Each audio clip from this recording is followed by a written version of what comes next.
Oktober Stamm, today with Violetta Vitacca, head of the Museum for Computer and Entertainment Electronics. My name is Lucas Rima, and on behalf of the student branch, I would like to welcome you.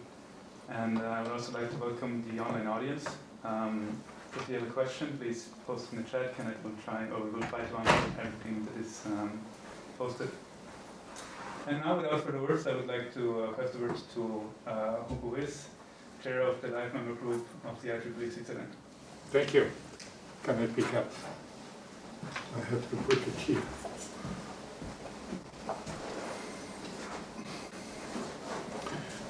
Okay. You can also have it in your hand and speak. No, you can have it. No, it should fit it here. Can I? Okay. Okay, so I just start the meeting showing off this badge that I just recently received. The reason being that I have 50 years of membership at IEEE. And this is something I was myself astonished to learn. And then I went back in my head and said, why the hell did I become a member 50 years ago? And then I recollected. The reason was that in '69, that was just 2 years before, I made my first trip to the United States.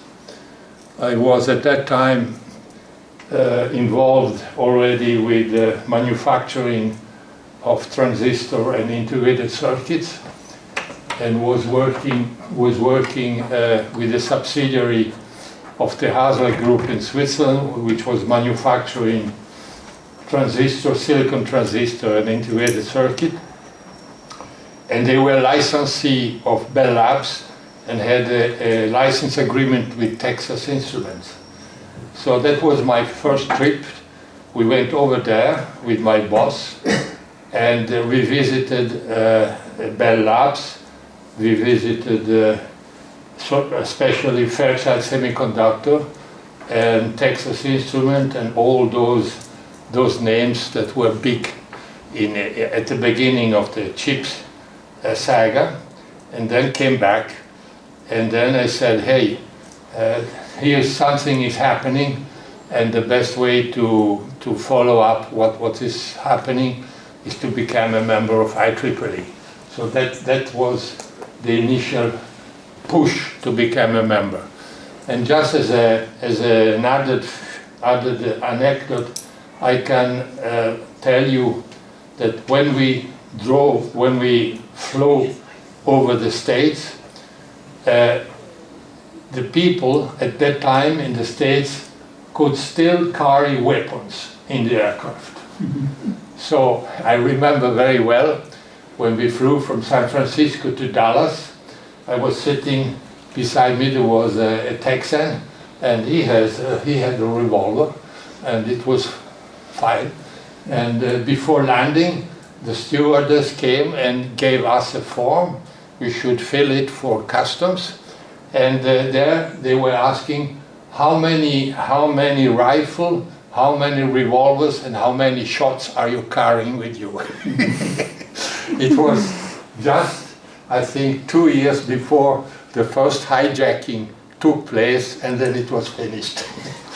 Okay, so now I'll give the word to Violetta, and she's going to present the project, which is very interesting, and which IEEE, the section Switzerland, wants to sponsor. Go ahead. Thank you. Thank you. Thank you, Hugo. Thank you all for having me. In the next few minutes, I'll tell you a little more about the Enter, the world of technology, and how we are planning, or actually how we are working on creating the Technical Museum for Switzerland. Let's start with a did you know question. Did you know that Switzerland has a lot of very successful brands, a rich heritage in computer and entertainment electronics, that Switzerland has a lot of powerful players on this market, a lot of very strong educational institutions and global leading universities. And did you know that all these players are very relevant on a global scale when it comes to science, consumer products, the Olympic Games, pop music, movies, and so on? Of course, you all know that, right? But does the public know that? Does the general Swiss citizen know that? And what about young people? Where do they go if they want to meet like-minded people? Where do they go if they want to participate, if they want to learn about all these success stories? That's why we as Museum Enter, we are convinced that Switzerland needs a platform that, for one, celebrates the global significance and the role of the Swiss developments in computer and entertainment electronics. We need a platform to inspire the pioneering spirit with the younger generation to make sure that all these success stories continue. And we need a platform that helps us to connect all these players on the market. A platform, a neutral place where you can go if you want to learn, if you want to create, if you want to find talents, or if you just want to have a good time and learn some more about the history of electronics. All this is going to take place in the new Museum Enter. I'm saying the new Museum Enter because the Museum Enter already exists. It has the 10th year anniversary this year in Solothurn, but we are building a new museum just outside of where we are now. The Enter World of Technology is going to be a 5,000 square foot building, including an interactive exhibition, academy offers, exciting events, and shall attract over 40,000 people every year. You wonder, where is all this going to take place? It's going to take place in Derendingen, close to Solothurn, which is actually right in the middle between Lausanne, Zurich, Basel, and Bern. We are located 5 minutes to the freeway if you want to come to us by car. We offer more than 80 parking spots on location. And if you want to come by public transportation, it's a 7-minute bus ride from the Solothurn train station to get to the Enter, or use our shuttle service that we will set up to take you from the main station Solothurn to our location just outside. So what exactly is this Enter going to be? It's actually 3 things. First of all, the heart of it, it's an exhibition. On about 3,000 square meters, we will show working technical objects in their contemporary context. I will talk later on, but we are planning a little more in detail here. But it's not just an exhibition, it's also an academy where we use about 1,000 square meters for workshops, courses, lectures, events, anything you can imagine regarding historic technology, but also future technology. And last but not least, it's also, we call it a piazza. It's a place where you can meet, where you can get together. It's a public meeting area, it's an event location. They'll have a bistro, a library. I'll tell you some more about that just in a minute. So first of all, have a look a bit at the exhibition. We will show working technical objects in their context and make sure people understand where we are today from a perspective, how did we come here? What was the history? What was the development that makes us like having everything in our smartphone today. How do people communicate or watch a movie or produce content before the smartphone era? Why do we claim we can actually do that? The foundation Enter has a collection of over 30,000 objects from computers, entertainment electronics, which is radios, TVs, studio equipment. Let me.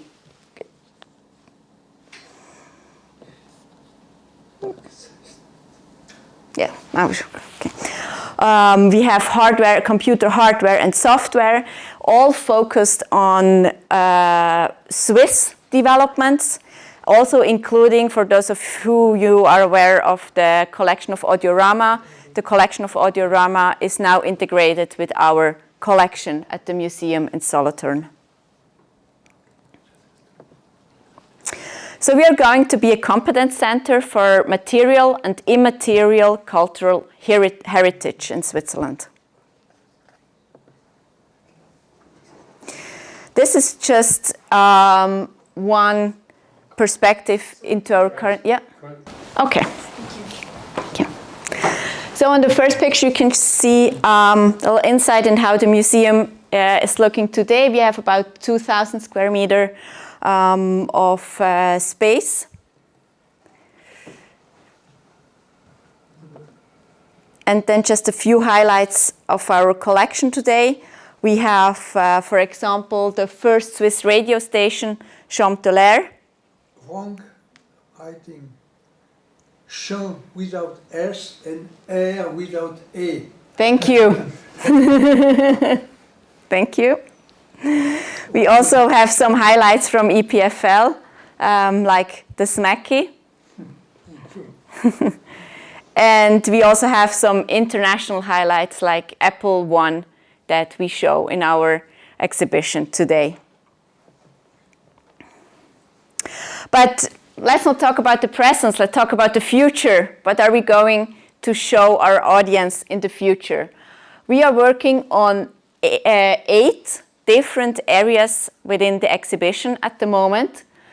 We will have a time travel, a time capsule part, where we go through a retrospective of the last 150 years to see how content has been produced, how media has been used in private, and how media has been used in a business context. Then we'll have a typology of technology. This is an area where we will talk about and convey the different applications in technology and let people understand, for example, magnetism or different ways of recording and how they are being applied, were applied back in the days and being applied today. Then we will have the Switzerland Connected area, where we will show the Swiss brands, the Swiss pioneers, but also today's brands and today's products, today's technologies. This is a place where also the educational institutions will be presented, and where you can see how collaboration brings the international success I was talking about in the beginning. Then we will have an area called Now, where we can, on a daily basis, pick up topics that are in the media. So I was just talking about the Now, the 4th exhibition that we will have within Enter, where we can pick up news on a daily basis and convey the content and the technology behind. Then we'll have a show of pioneers, where we give a platform to all the smart brains that invented all the technology that we are using today, but then bridges the gap to the visitor and ends actually with you as a visitor to be a pioneer, to become the pioneer in your life, become a pioneer in technology, and like that encourage the younger generation to be pioneering in whatever their passion is. Then we'll have the Hall of Brands, where we will give a platform to all the international brands. Also here we will put our objects, our working computers, working radio, working TVs in the focus, and make sure to convey the history that is behind it to our visitors. And then we'll have a game area, of course. Here the goal is to make sure that people understand that a lot of the performance increase with computer technology is also thanks to the gaming. This is a driver of this whole industry. So this is the aspect that we want to focus on in the game area. And additionally, games are a very good platform to understand what a graphical performance means, or what it means loading, or what it means if you have to change the disk to continue a game, which is something that we're not used to anymore today. But with the game area, you can go back and experience all these important steps of technology. And then, of course, you will have an area for special exhibitions.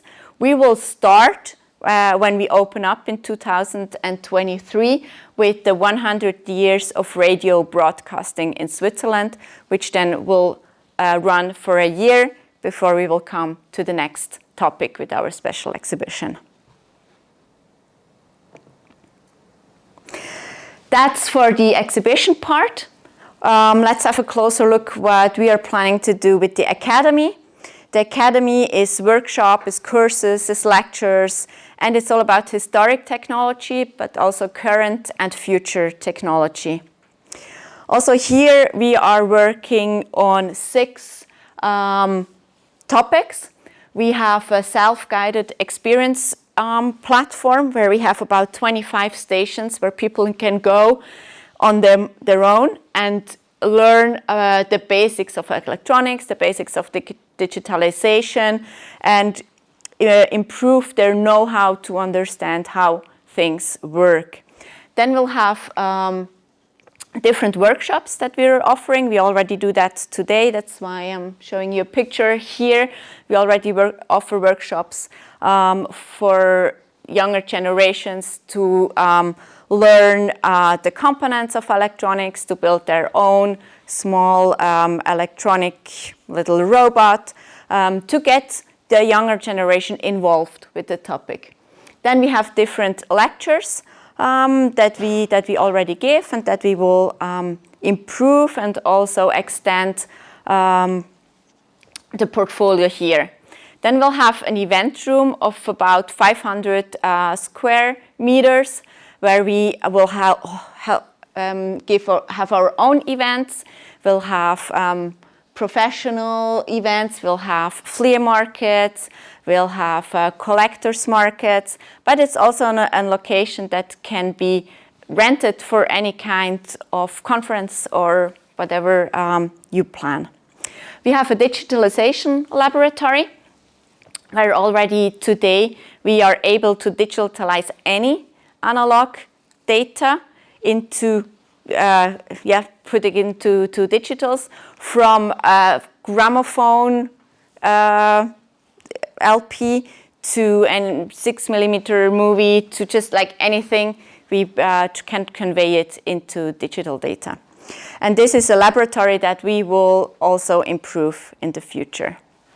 And we have a technical library where we have more than 10,000 schemas, manuals, books, documentations on our own objects, but also on general topics of the time.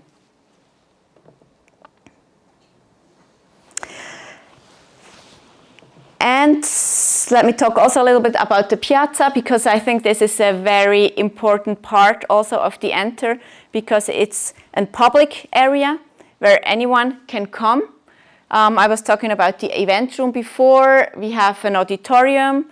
We have different meeting rooms. We have already today an electronics shop with more than 1 million electronic parts, vintage parts, current parts.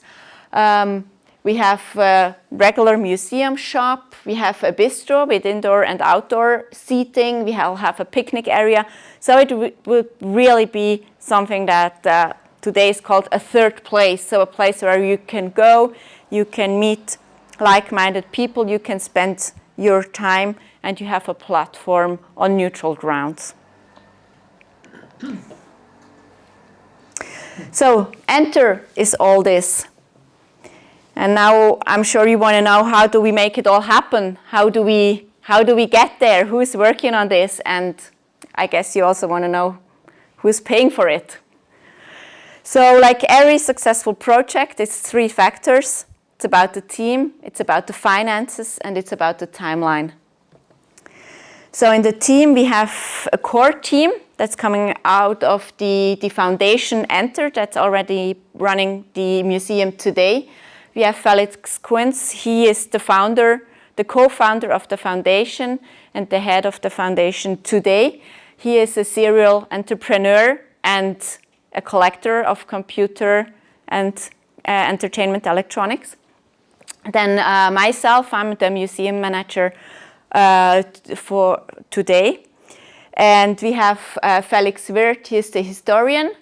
And then we have a team who's already running the museum with us today and who will also be running the museum with us in the future. So that's the core team. But of course, you cannot do such a project alone. So we have a whole network. We have our architects, Waldrop.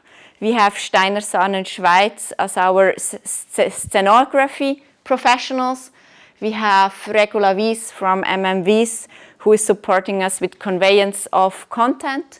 And then we have an advisory board with Dr. Gugeli, with Dr. Meusli, with Dr. Niku, with Robert Weiss, who is also with us in the Zoom meeting today, and Ernst Harry, who is the president of the Collectors of Radio and Gramophones in Switzerland. And then, of course, we have partners. We have partners that support us with know-how. We have partners that support us with projects. We have partners that support us within the exhibitions, and we have partners that support us financially. We couldn't do it without them, of course. A little more insights into our finances. We are looking at about the 20 million Swiss franc project here. 2/3 of this is for property and real estate. You saw the visualization of the building before. These 14 millions, they are completely financed as of today. They are financed by an expropriation. We are losing the property we are on with our museum now. This pays for part of the new museum. We have 2 patrons who support us. And of course, we'll also take a bank loan to make sure to realize this building. But more interestingly, for the exhibition, we are planning, or we are having a budget of 6.15 million Swiss francs. We have, as of today, about 3,336 Swiss francs together of this exhibition budget. We have about 1.7 million that we requested with different support funds, with different sponsors, and we're looking, as of today, of a deficit of about 1 million Swiss francs. So that means the fundraising is still ongoing, so that's something I'm working on intensively. What does the timeline look like? This year we are starting renovation activities on the property. The property already has a real estate building on it that we are investing a little bit on putting back to shape. We already moved the whole external collection of 20,000 pieces to the new building, to the new location, not the new building. We will hopefully get the building permission in 2 weeks, so we can start the whole building construction process this winter. And we are working on the detailed concept for the exhibition. And I already talked about the fundraising. That's our focus right now. So next year we're going into the doing. The construction activities will start. We will start the realization of the exhibition and the academy, and we are closing the current museum about next summer so that we can all focus on our resources onto the new location, to the new building, and also start moving the current exhibition, because the most precious and the most valuable objects are those that are already in the exhibitions today. And I guess also fundraising will be our focus next year. So this all to be able to open up the Museum Enter in Derendingen in 2023, hopefully with a summer party. Why are we convinced that Enter is going to be a success? We are offering a neutral platform for all stakeholders. We are, as you saw, in the center of Switzerland, connecting all cities, connecting all the larger educational institutions. We connect the market players, the talents, but also very important for us is the general public. We want to make all this success story public, and we want to be a platform where people who are interested in electronics, in technology, in technique, they can come, they can learn, they can connect, they can become active. We have a museum, an academy, an event location, a storage place, repair workshop, all in one location. So we won't have external places where you have to go. So all the ways are very short, and we work very closely together all in one place. Moreover, we have free space available for our partners. So if someone is looking for a location, for a place to rent, for a short-term, mid-term, or long-term, we still have space available. So we are hoping to build a network that has different players on location that can collaborate. And we have a very sustainable setup with the foundation in the background, and the foundation is the owner of the property and the real estate. So we don't have to pay monthly loans for the location itself. This helps a lot to put this project on also financially on a stable ground. So I'm sure now you want to know, how can you support the Enter? How can you make sure that this becomes this success story? You have the possibility to become a friend of Enter, which is 80 Swiss francs per year, and you are entering the circle of friends of the Enter. You can become a sponsor for 1,000 Swiss francs, and then we'll put your name on the sponsor list in the museum. Or you can become a partner, approach us with your ideas for collaborations, for research, for location, for sponsoring. We are very open to ideas that you have, to needs that you have, to make sure that this becomes a very lively place for the next generation. Get in touch.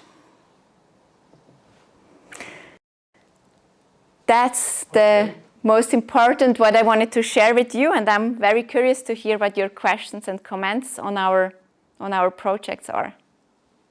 Thank you very much, Violetta.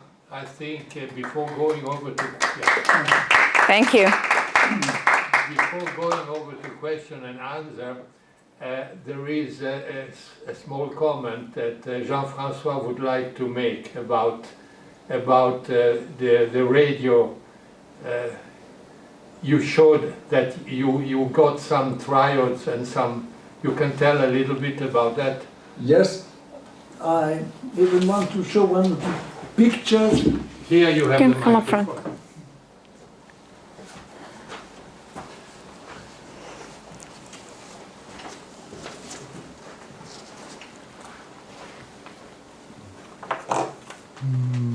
be, there are only 2 files on, yes. I'll try.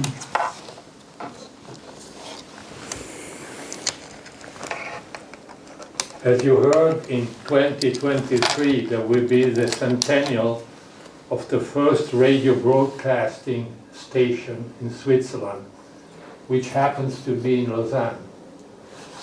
And so one idea is that the museum enter and the people here in Lausanne and eventually also EPFL will join with this celebration, because on the other side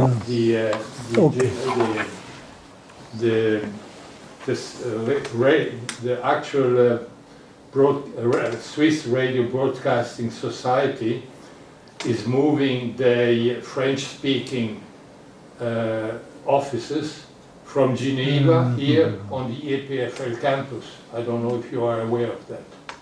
So that would be a very good opportunity to just have double click. something done here at EPFL, and also open up to the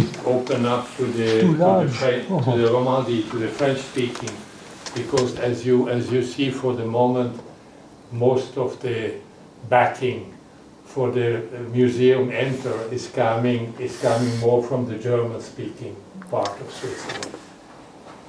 So there we go. No, that's not the good one. Actually, in the Swiss Roman there was the so-called Audiorama, which was a collection of all the everything which had to do with broadcasting radio, amateur radio and stuff, and it was in Montreux. And that Audiorama then was closed because of lack of financial means, and the Enter Museum bought up most of the collection. So everything that was before here in the Swiss Roman, the most important things are now in Solothurn. Où est-ce que je l'ai mis? But Jean-François Loud, who is running the physics museum here, probably you don't know that there is a physics museum at Kubotron.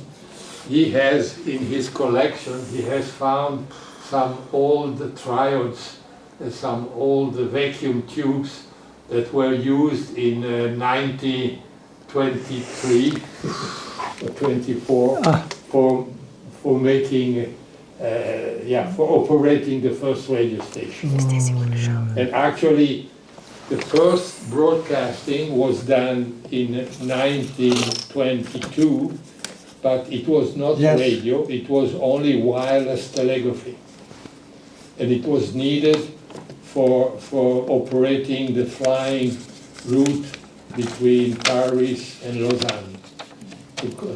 But then in 23, there was the first real radio broadcasting, that means voice and especially music. You have told everything I want to. No, but I can't do anything with. Well, okay. So in any case, his museum is here on campus in Kubotron, and if somebody wants to have a look, this was the station. You have the transmitter, the SIF, Société Indépendante de Télégraphie Sans Fil, the transmitter at the Champ de L'air. Voilà. And this was built. There was 5 large SIF triodes, horned triodes, and many smaller ones. In our museum, physics museum, we have one of these large triodes, probably brought by Paul-Louis Mercanton after the dismantlement of the transmitter in 26, I think. Yes. It was dismantled 26 already. Yes, already 26.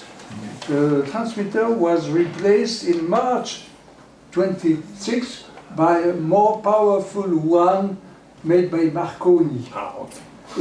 It lasted only 4 years. Well, at that time, the life length of the tubes was very Yes. short anyway. It was as with computers now. And now this station is at a museum. Yes, exactly. So if you go in Solothurn, you can look at the real thing. Unluckily, you can't see the rear part, Yeah. which is maybe one more interesting for engineers. Yeah. The engineers, yes. At the Audiorama, when you entered Audiorama, you could see the rear part. Yeah. Yeah, we'll set it up in a way that you can Yeah, exactly. see it from all sides. Yeah, But you're absolutely where right. Will this exhibition be held in 23 or end 22 or beginning 23? The special exhibition Yes. about 100 years of radio. Anyway, It will be at the new location. When we open up, this will be the first special Oh, yes, exhibition yes, that we will have. Yeah. more technically, the power for telegraphy was 750 watts. For telephony, it was 400 watts. Telegraphy could be heard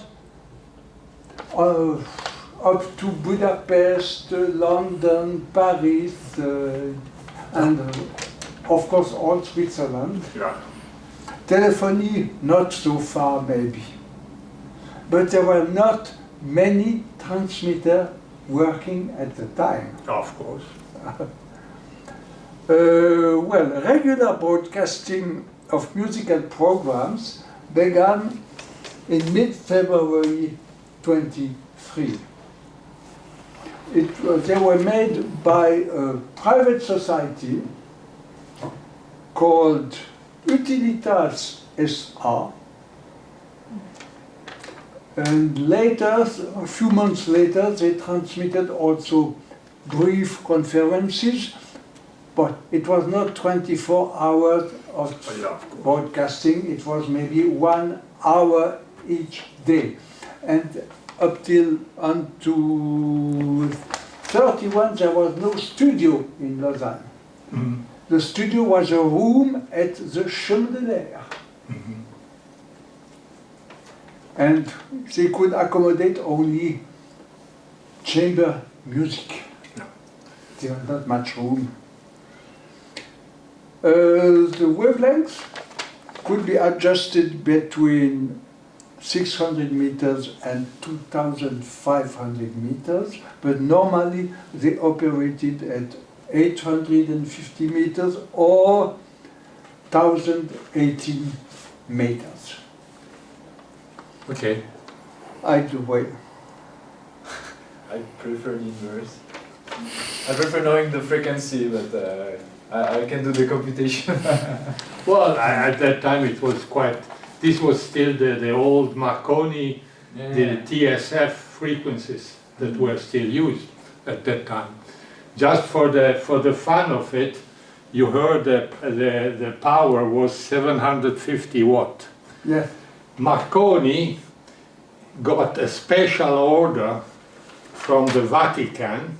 He was in very good relation with the Pope Pius XI, and built 1931 the most powerful radio broadcasting station of the world.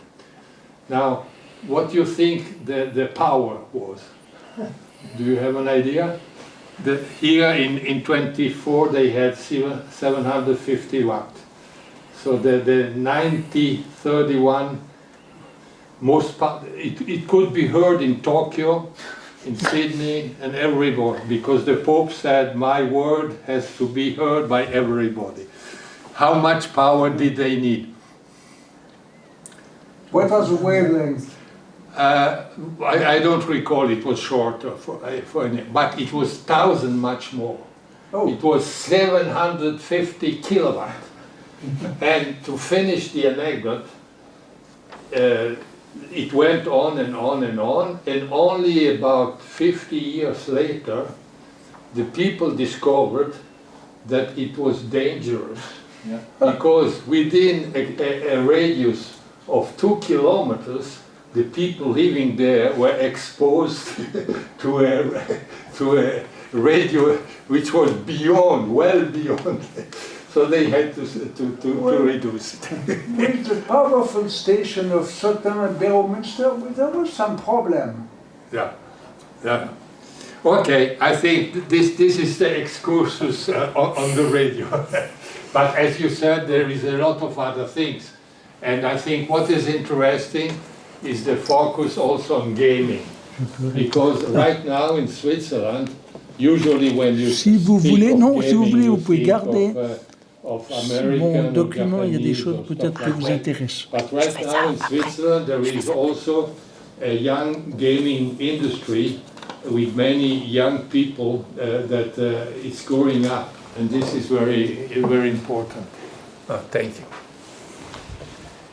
Okay, so now are there any questions or other subject you would like to discuss? Yeah, go ahead, Gabriel. I give you the. Nice. Okay. You see me, Kenneth. Okay, thank you very much for your presentation. Thank you. Let's say the focus are like multiple. So there's the museum, the workshops, the partnership also for the kids. I understand that you're not gonna manage everything, or you will? Myself? Yeah. No. I think there will be someone responsible for each. Yeah. And do you have already people for that? Very good question. Yeah, that's a wonderful question because the spirit of the presentation. absolutely. To answer your question honestly, we have a network of people. We know some people are interested, but we haven't taken all the decisions yet. We are still interested and looking for people who are. There are a lot of opportunities, yes. Thank you. Other comments or other questions? Anything in chat? No, nothing. I have a question. So, how do I figure out what is worth to put in a museum and what not? Because every now and then I come, like especially in the lab sometimes, I see some old devices that run with floppy disks, lucky, and I thought it's sad to throw it away, but at the same time I wouldn't know where to put it or how to figure out what is worth to store or to keep. That's one of the crucial questions for all the museum. Doesn't matter what their topic is, what is worth to preserve.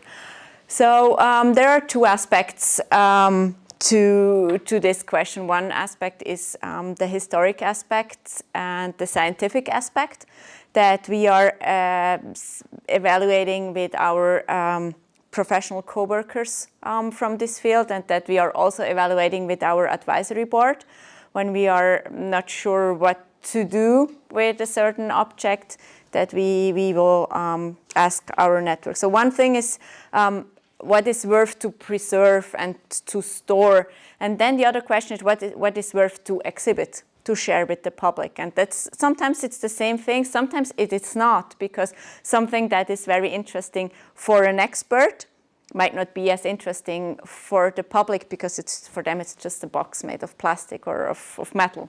So these are different aspects that we are trying to combine, and we are actually at this very moment just like reviewing our collection policy.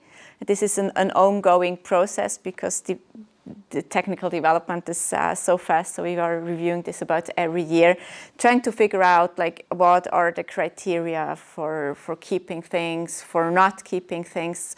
And then if we are not keeping it, the question, do you put it on the market? Is there a market for this? Are there other museums that are interested? So it's always good to know there's a museum for physics here at EPFL, so maybe we can share or exchange objects as well.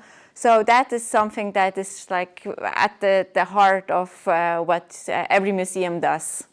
Yeah, it's the daily business, is figuring out what is worth to preserve. And for us, of course, the focus is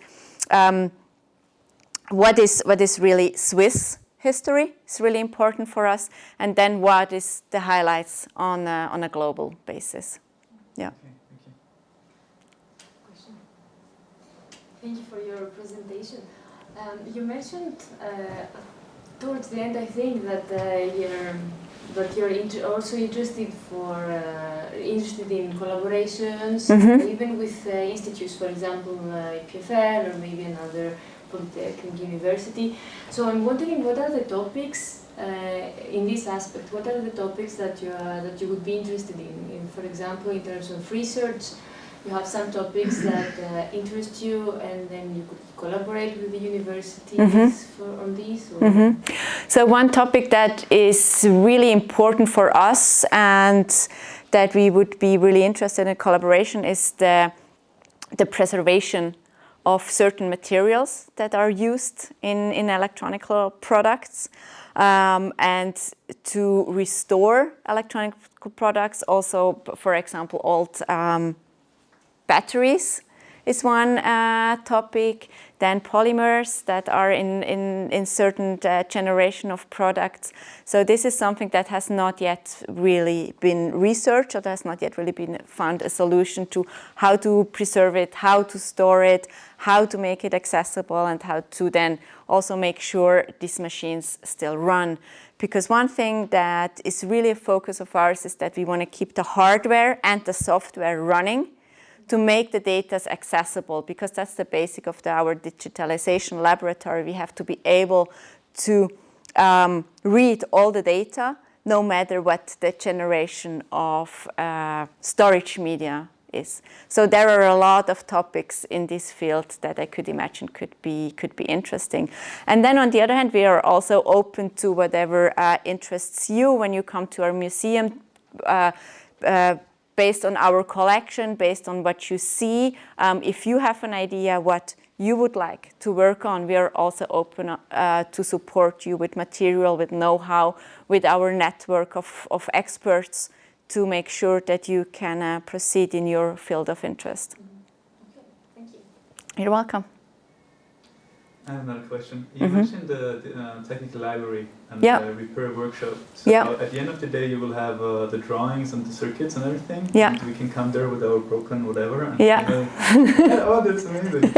Exactly. Yeah. Right now, we have about 10,000 of these repair manuals and the schemas and the guideline how these objects were built. And we have the electronics shop where we can supply all the materials. So the idea would be like a vintage repair workshop. You come with your device and we will try as good as we can. Maybe there are other experts in our network that we can connect you with to make sure to get your device running again. Yeah. Thank you much. Any other comments? Thank you. I would like just to also ask a question, generally speaking. You have now this concept and you want to go ahead. Have you also looked at similar development outside Switzerland? I mean, I'm thinking, for instance, regarding the computer. In Germany, you have the Nixdorf Computer Museum. And the Deutsches Museum. Yeah. Well, the Deutsches Museum is very broad. There is a gallery for computers. Very interesting. Okay. But then, of course, in the US, there is the Computer Museum in Silicon Valley, but that's huge. Yeah. So I think it would be interesting to make a comparison then to see how, because seen from the point of view of IEEE, we are transnational, and it would be especially, we want to support this endeavor, and especially it would be important to get also the support of the Region 8, where we are. Region 8 is Switzerland is in Region 8, which is mainly Europe. So it would be also good that we could help in making connection outside Switzerland. Yeah, yeah, that's very important. That's something you do on the start of every project. You look, what does the market look like? Yeah. And also museum is a market. So yes, of course, we looked at this museum. We're working very closely with we have close connections to Nixdorf Museum, where we also share ideas and update each other on what's going on. We also know about the German museum. We go there on a regular basis and make sure we know about what's going on with them. And we think that, of course, we have some, we are touching the same field. Yeah. But geographically, I think the distance is wide enough so that we can have our own market here in Switzerland. And we're totally missing such a place here in Switzerland. And the German museum, their focus is on the German brands, also on the German development, also on the global development, but there is not a place where the Swiss success stories are being told. And then, of course, there are also Swiss market players or museums in this field, like we are keeping close relation to the Museum of Communication in Bern. They have also a collection that somehow touches our collection, where we work closely together also. And with the differences there is that the Museum for Communication in Bern, they focus on communication as between people. So they have really a scientific approach that focus on interhuman communication, whereas we focus absolutely on the technical aspect of communication. So this is how we match really well. Yeah. Thank you. Perhaps just to give, because many people here, especially at EPFL and ETH, they are non-Swiss. See, this is a peculiarity that we have in Switzerland as compared with other countries, that at our technical universities, more than 50% of the professor and more than 50% of the students are non-Swiss. Yep. So they don't have a real understanding of the historical background. But if we go back to the historical evolution in Switzerland, there was a very interesting division between what was called power and electrical engineering, which in German is called Starkstrom, and that was mostly developed in the German part of Switzerland, especially Baden, Zurich, Winterthur, etc. And then the other part of electrical engineering, which is related to communication, phone, etc., which in German is called Schwachstrom. This was mostly developed in around Bern. So you are basically in Solothurn, you are very close to the historical roots of the Swiss, let's say, low current technology. Yeah. And this is important for some people to understand. Yeah.